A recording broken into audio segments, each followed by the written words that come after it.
Chapter 8. The Baker Street Irregulars. "What now?" I asked.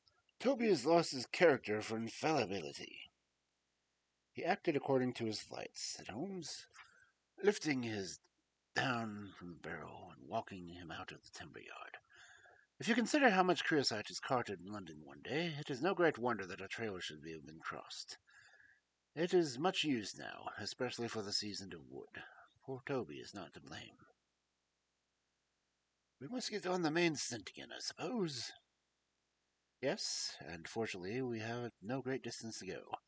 Evidently what puzzled the dog at the corner of Knight's place was that there are two different trails running in opposite directions. We took the wrong one. It only remains to follow the other. There is no difficulty about this. On leading Toby to the place where we had committed his fault, he cast us about in a wide circle, then dashed off in a fresh direction." "We must take care that he does not now bring us to the place where a kerosene barrel came from," I observed. "I had thought of that, but you notice that he keeps on the pavement, whereas the barrel passed down on the roadway. No, we are on the true scent now." It tended down to the riverside, running through the Belmont Place and Princess Street. At the end of Broad Street it ran down to the water's edge, where there was a small wooden wolf. Toby led us down to the very edge of it, and there it stood whining, looking out at the dark current beyond. "We're out of luck," said Holmes. "They have taken the boat from here." Several small punts and skiffs were lying about in the water on the edge of the wharf. We took Toby around each to sign in turn, but though he sniffed earnestly, he made no sign. Close to the rude landing hall, a small brick house with wooden placards slung out upon the second window, "Mordecai Smith" was printed on it in large letters, and underneath, "Boats to hired in an hour or the day." A second inscription above the door informed us that a steam launch was kept, a statement which was confirmed by a great pile of coke on the jetty. Sherlock Holmes closely looked around, and his face assumed an ominous expression. "This looks bad," said he. "These fellows are sharper than I expected. They seem to have covered the tracks. There has, I fear, been a preconcerted management here." He was approaching the door of the house when it opened, and a little curly-headed lad of 6 came running out, followed by a stoutish, red-faced woman with a large sponge in her hand. "You come back here and be washed, Jack," she shouted. "Come back, you young imp, for if your father comes home and finds you like that, he'll let us hear it." "Dear little chap," cried Holmes strategically. "What a rosy-cheeked young rascal! Now, Jack, is there anything you would like?" The youth pondered for a moment. "I'd like a shilling," he said. "Nothing you would like better?" "I'd like 2 shilling better," the prodigy answered after some thought. "Here you are, then. Catch. A fine child, Miss Smith." "Lord bless you, sir, here's that, and forward.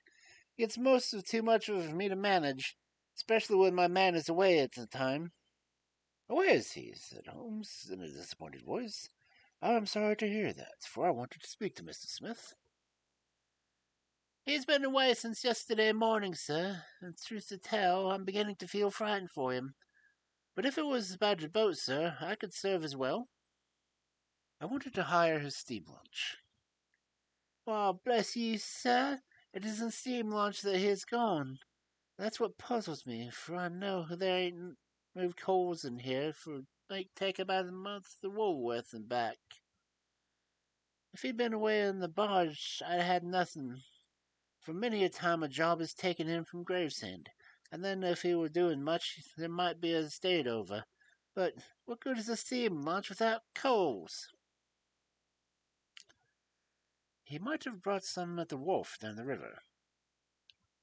"He might, sir, but it weren't his way. Many a time I've heard him call out the prices they charge a few odd bags. Besides, I don't like that wooden-legged man with his ugly face and outlandish talk. What did he want always knocking about here for? A wooden-legged man, said Holmes with a bland surprise. Yes, sir. A brown monkey-faced chap that's calling more than once for my old man. It was him what roused him up yesterday, and, what's more, my man knew he was coming, for he had steam up at the launch. I tell you straight, sir, I don't feel easy in my mind about it. What, my dear Mrs. Smith, said Holmes, shrugging his shoulders. You're frightening yourself about nothing. How could you possibly tell that if he was a wooden-legged man who came in last night? I don't often understand how you can be so sure. His voice, sir. I knew his voice, which is kind of thick and foggy. He tapped at the window about 3 it would be. Show a leg, matey, he says. Time to turn out guard. My old man went up to Jim, that's my eldest, and away they went, without so much as a word to me. I could hear the wooden leg clacking on the stones. And was this wooden-legged man alone? Couldn't say, I'm sure, sir. I didn't hear no one else. I am sorry, Mrs. Smith, for I wanted a steam launch, and I have heard good reports of the... Let me see, what is her name? The Aurora, sir. Ah, that she's a good old green launch of the yellow line, with very broad in the beam. No, indeed. She's a trim little thing as any on the river. She's had fresh painted, black with 2 red streaks.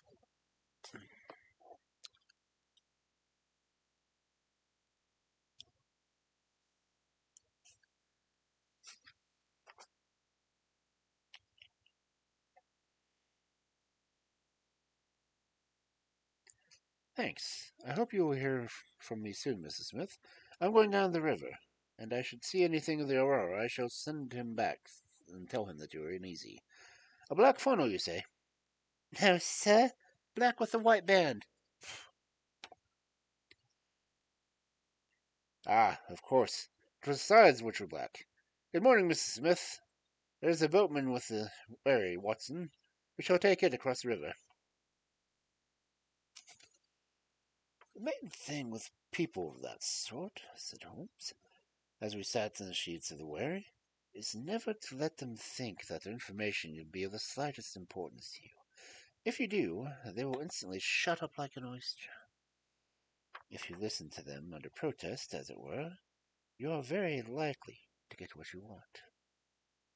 Of course, now it seems pretty clear, said I. What would you do then? I would engage a launch and go down the river to track the Aurora. My dear fellow, it would be a colossal task. She may have touched any wharf on the other side of the stream between here and Greenwich. Below the bridge, there's a perfect labyrinth of landing places for miles. It would take you days and next one exhausts, if only you let set about it alone. Employ the police, then. No, I shall probably call Thunley Jones in the last moment. He is not a bad fellow, and I should not like to do anything with him which would injure him professionally. But I have a fancy of working it out myself, now that we have gone so far. Could advertise, then, asking for information about wharfingers. Worse and worse. Our men would know that the chase was on as hot as their heels, and they could put off at the country. As it is, they are likely enough to leave, but as long as they think that they're perfectly safe, they will be in no hurry. Jones's energy will be of use to us there, for his view of the case is sure to push itself into the daily press, and the runaways will think that everyone is off on the wrong scent. What are we to do then? I asked, as we landed near Millbank Penitentiary. Take this hansom, drive home, have some breakfast, get an hour's sleep. It is quite in the cards that we may be afoot again tonight. Stop at the telegraph office, cabby. We will keep Toby, for he may be of some use to us yet. When we pulled off the great Peter Street post office, and Holmes dispatched his wire. Whom do you think it is to? He asked, as we resumed our journey. I'm sure I don't know. You remember the Baker Street division of the detective police force whom I employed in the Jefferson Hope case? Well, I said, laughing, this is just the case where they might be invaluable. If they fail, I have no other resources. But I shall try them at first. That wire was my dirty little Lieutenant Wiggins, and I expect that he and his gang will be with us before we have finished our breakfast. It was between 8 and 9 o'clock now, and I was conscious of a strong reaction after suggestive excitements of the night. I was limp and weary, befogged in mind and fatigued in body. I had not the professional enthusiasm which carried my companion on. Nor could I look at the matter as a mere abstract intellectual problem. As far as the death of Bartholomew Sholto went, I had heard little good of him, and could feel no intense apathy for his murders. The treasure, however, was a different matter. That, or part of it, belonged rightfully to Miss Morstan Stan. While there was a chance of recovering it, I was ready to devote my life to the one object. True, if I found it, it would probably be her and forever beyond my reach. Yet it would be petty and selfish love which would be influenced by such a thought of that. If Holmes could work with the outlandish criminals, then I had a tenfold stronger reason to urge me on to find the treasure. A bath at Baker Street and a complete change refreshed me wonderfully. When I came down to our room, I found the breakfast laid and Holmes pouring out the coffee. "Here it is," he said, laughing and pointing to an open newspaper. "The energetic Jones and the ubiquitous reporter have fixed it up between them. But you have had enough of the case. Better you have your ham and eggs first." I took the paper from him and read the short notice, which was headed, "Mysterious Business at Upper Norwood." "About 12 o'clock last night," said the Standard, "Mr. Bartholomew Sholto of Pondicherry Lodge, Upper Norwood, was found dead in his room under circumstances which point to foul play. As far as we can learn, no actual traces of violence were found upon Mr. Sholto's person, but a valuable collection of Indian gems, which was the deceased gentleman had inherited from his father, had been carried off. The discovery was first made by Sherlock Holmes and Dr. Watson, who had called to the house of Mr. Thaddeus Sholto, brother of the deceased. By a singular piece of good fortune, Mr. Othello Jones, the well-known member of the detective police force, happened to be at Norwood Police Station and was on the ground within half an hour of the first alarm. His trained and experienced facilities were at once directed towards the direction of the criminals, and with gratifying result that the brother, Thaddeus Sholto, has already been arrested.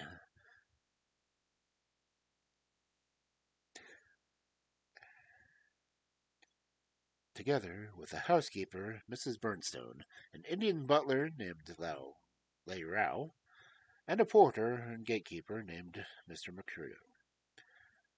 It was quite certain that the thief or thieves were well acquainted with the house, for Mr. Jones' well-known technical knowledge and his powers of minute observation have enabled him to prove conclusively that the miscreants could not have entered by the door or by the window, but must have made their way across the roof of the building, and so through a trap-door into the room which communicated with that in which the body was found. This fact, which has been very clearly made out, proves conclusively that there is no mere haphazard burglary. The prompt and energetic action of the officers of the law shows the great advantage of the presence on such occasions of a singular, various, and masterful mind. We cannot but think that the supplies of arguments of those who would wish to see our detectives more decentralized, or so brought into the closer and more effective touch with the cases which is their duty to investigate. "Isn't it gorgeous?" said Holmes, grinning over his coffee. "What do you think of it?" "I think we have had a close shave ourselves of being arrested for the crime." "So do I. I wouldn't answer for our safety now, if he should happen to have another of his attacks of energy." At this moment there was a loud ring at the doorbell, and I could hear Miss Hudson, our landlady, raising her voice in a wail of exposition and dismay. "By heavens, Holmes," said I, half rising, "I do believe they are really after us." "No, it is quite not so bad as that. It is the unofficial force, the Baker Street Irregulars." As he spoke, there came a swift pantering of naked feet upon the stairs, a clatter of high voices, and in rushed a dozen dirty and ragged little street Arabs. There was some show of discipline among them, despite their tumultuous entry, for they instantly drew up in a line and stood facing us with expectant faces.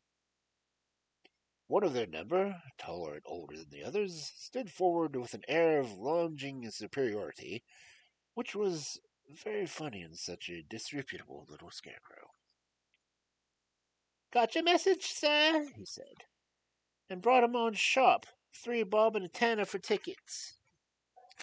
"Here you are," said Holmes, producing some silver. "In future they can report to you, Wiggins, and you to me. I cannot have the house invaded this way. However, it is just as well as you should hear the instructions. I want them to find the whereabouts of a steam launch called the Aurora. Owner, Mordecai Smith, black with 2 red streaks, funnel black with a white band. She is down by the river somewhere. I want one boy at the Mordecai Smith landing stage opposite Millbank to say if the boat comes back. If you must divide it out among yourselves, and do both banks thoroughly. Let me know the moment you have news. Is that all clear?" "Yes, governor," said Mr. Wiggins. "They will pay of scale and a guinea to the boy who finds the boat. Here's a day in advance. Now, off you go." He handed them a shilling each, and away they buzzed down the stairs. I saw them a moment later streaming down the street. "If the launch is above water, they will find it," said Holmes as he rose from the table and lit his pipe.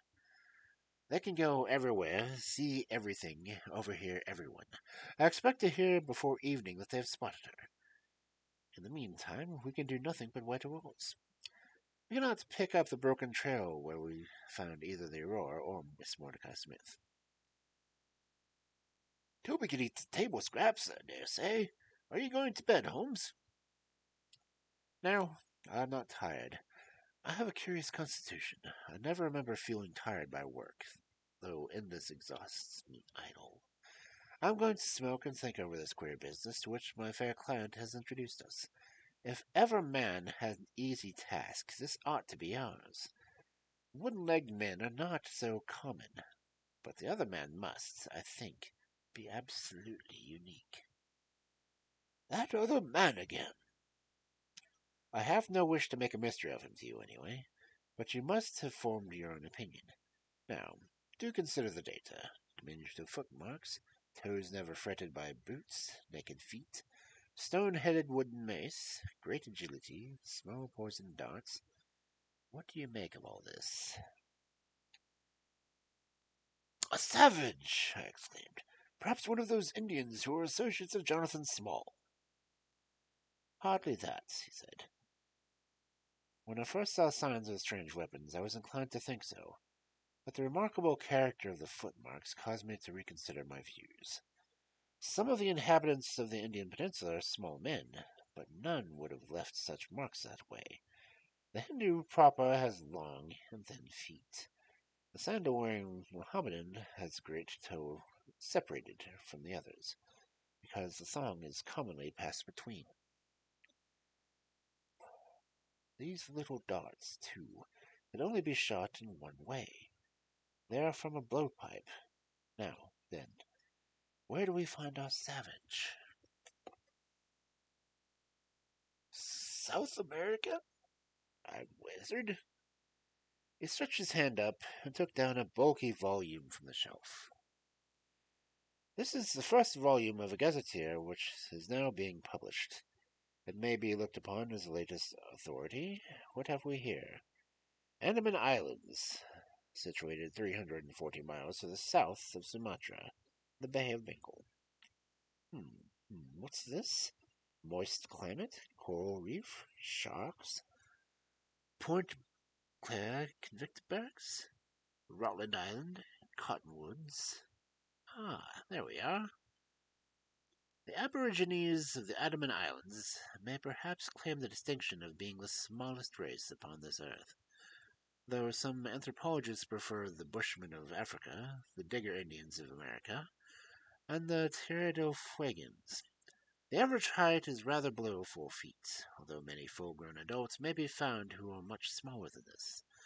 They are a fierce, morose, and intraceable people, though capable of forming most devoted friendships, which their confidence has once been gained. Mark that, Watson. Now, listen to this. They are naturally hideous, having large misshapen heads, small fierce brows, and distorted features. Their feet and hands, however, are remarkably small, so intractable and fierce are they that all the efforts of the British officials have failed to win them over to any degree. They have always been a terror to shipwrecked crews, braining the survivors with their stone-headed clubs, and shooting with their poisoned arrows. These massacres are invariably concluded by a cannibal feast. Nice, amiable people, Watson. If this fellow had been left to his own unaided devices, the affair might have taken an even more ghastly turn. I fancy that, even as it is, Jonathan Small would give a good deal not to have employed him. But how came he to have so singular a companion? Ah, that is more than I can tell. Since, however, we had already determined that Small had come from the Adminians, it is not so very wonderful this islander should be with him. No doubt we shall know all in a matter of time. Look here, Watson. You look regularly done. Lay down here on the sofa, and I will see if I can put you to sleep. He took up his violin from the corner, and I stretched myself out as he began to play some low, dreamy, melodious air. His own, no doubt, for he had a remarkable gift of improvisation. I have a vague remembrance of his gaunt limbs, his earnest face, and the rise and fall of his bow. Then I seemed to be floated peacefully away upon a surface sea of sound, until I found myself in dreamland, with the sweet face of Mary Morstan looking down upon me.